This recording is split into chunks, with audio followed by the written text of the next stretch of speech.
Hi, my name is Michael Rhodes, and this is the 11th in my series of short videos. And this time I'm talking about the nature of fear, because very clearly to me, very few people seem to have the faintest idea of what fear really is. For instance, we've just come through, or we're still in, a pandemic. It's supposed to be COVID-19, and I have no doubt it is COVID-19. But now we hear that there is a new strain coming out. I don't know whether that'll be COVID-19 and a half or COVID-21 or something else equally peculiar. But it's a new mutant strain, and it will create another pandemic, very likely. And that pandemic will be like the last one, fear. There's not a pandemic of a virus going around. We get more flu deaths each year. Even, for instance, I learned last night that 100,000 people die each year from snake bite, snake venom. Well, that's the estimate. And so, if we're going to be frightened, we've got plenty of things to frighten us. But fear, what is fear? I noticed that when I put a video on recently on my Facebook, Michael's Musings, a lot of people said it was full of fear. That's not possible. A video is full of information, nasty images, unkindness, kindness, beauty, horror. But it's not, it doesn't have fear in it, because fear has to be created. People talk about fear as if it belongs to them. My fear, how do I get rid of my fear? The first thing to do is not own it. If you don't want it, why call it mine? And so, what is fear? And an American coined this phrase, and it was brilliant. FEAR, false evidence appearing real. That is very, very clever, and it is spot on. It is always based in false evidence. Fear. You are an eternal being. So what can really frighten you? The fact is, fear, and we're talking now human fear. Human fear is created through imagination. You have to imagine negatively a situation of disaster, and you then create fear, and we're very good at it. We do it automatically. I long ago decided I would rather choose love than let fear choose me. I'm often in a situation where I suddenly am aware this once would have evoked fear in me, but it doesn't anymore because I make a choice. I choose love rather than choose fear. And yet, do you choose fear? Of course you don't choose fear. It happens. It happens because you have a program, and the program runs, and at the moment you are in a situation that seems to be disastrous or scary or frightening, fear chooses you. You are into fear. And this has been going on for so long. We literally own it. This is us. Part of our makeup is fear. I'm sorry, but that is not the way it works. Now, I've had people argue this, and I won't argue it, but there is no human fear in animals. Animals do not have imagination.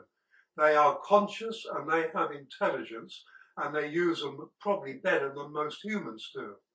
But they do not have imagination, and all human type fear comes from imagination. Animals, a rabbit runs from a fox, then we look at it and project us onto the rabbit, is frightened of the fox. The fox has made it frightened, it's full of fear. In fact, it has a program, fight, flight or freeze syndrome. And the moment that the fox is getting close, the rabbit runs for its bolt hole. It runs. That's part of its program. It runs to look at the greatest extrapolation possible of its life potential. That's why it runs, although it doesn't run thinking about that. It doesn't run thinking. And so we have fear, but we don't need to have fear. Fear does not improve your life. Yes, if you're standing on a highway and a car's coming straight at you, you have to jump out of the way of it. but that doesn't need to be particularly fear. It's just not a good idea to stand in front of cars on the highway if they're moving at great speed. So what fear does, in fact, is cripples us and handicaps us and slows us down and makes our world a smaller, more frightening place. When you feel fear come up, just look at it, because fear is a toothless tiger. Krishnamurti used to say, you can never defeat fear. Of course you can't defeat fear, because you're the creator of it. How do you defeat what you create? And this goes into a lot of sicknesses, but that's a whole different story. And so if you're creating fear, you could ask yourself, do I need to create fear? Do I need this? And if you stop and think about it, you might suddenly find, I don't need it. I could choose something else. I could choose courage. I could choose trust. I could choose love. There are alternatives, but we just unthinkingly move into fear because that, we say, is us. I'm full of fear. I've heard people describe themselves to me. I'm full of fear, they say. And I look at them and smile. No, you're not unless you put it there. You're not full of fear. You're full of opportunity. You're full of potential. Fear denies all that. What is there in the end, as I said earlier, that could frighten, truly frighten, an immortal being, an eternal being? Most people fear death. There is no death. It's false evidence appearing real. I think the number one fear today is public speaking. It's not the speaking they're afraid of. They're afraid of making a fool of themselves. Going back in our history, ridicule was used as a weapon, and people are afraid of being ridiculed. We fear ridicule. In the kindergarten, as we go through school, we fear being ridiculed. We have a fear of being rejected. And yet, we ridicule ourselves, and that allows other people to ridicule us. We reject ourselves, we reject our beauty, we reject our magnificence. I'm not good enough is a rejection. I'm not very clever is a rejection. We do all this rejection, and we create fear. We create ways to express our fear, and we make our world a smaller place. It does not have to be that way. This is why I write and say over and over again, consciously choose love. Love is a better choice than fear, a far better choice than fear. We don't have to do it that way. We don't choose fear. We don't make a choice. And so fear is the part of the program. It comes racing in. The first time I ever did public speaking, I wasn't prepared. A friend of mine who did a lot, he was asked a question. It was an organic gardening talk, and he was asked a question about organic agriculture. And he said, well, I really don't know anything about organic agriculture, but over there, my friend Michael Rose, he knows a lot about it. Come up here, Michael, and answer the question.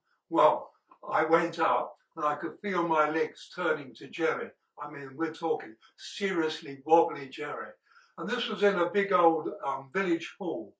And in the middle of the platform was a big table, like typical of those days.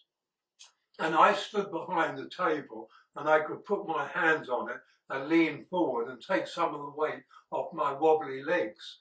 And people started laughing. And I hadn't spoken yet. And I couldn't understand why they were laughing. It was later on that somebody told me we were watching your legs wobbling because we could see them under the table. That's how terrified I was. And every time I did public speaking after that, I was terrified. There came a time I began to ask myself, why am I so frightened? And I traced it down to those old programs of rejection and ridicule. And I realized if I let that go, what had I got to be afraid of? If people didn't like what I say, they could walk out. And gradually, I moved to the place where I I no longer use fear. And one of the things that I talk about a lot when I do my events, my spiritual teaching, is unconditional love. And when you love yourself unconditionally, you have no fear. Fear is gone. Fear is gone because you know who you are. And so this is part of the great spiritual path, the great spiritual adventure. To know yourself to the place, to the point where fear evaporates and it no longer holds you, and you're able to consciously choose love.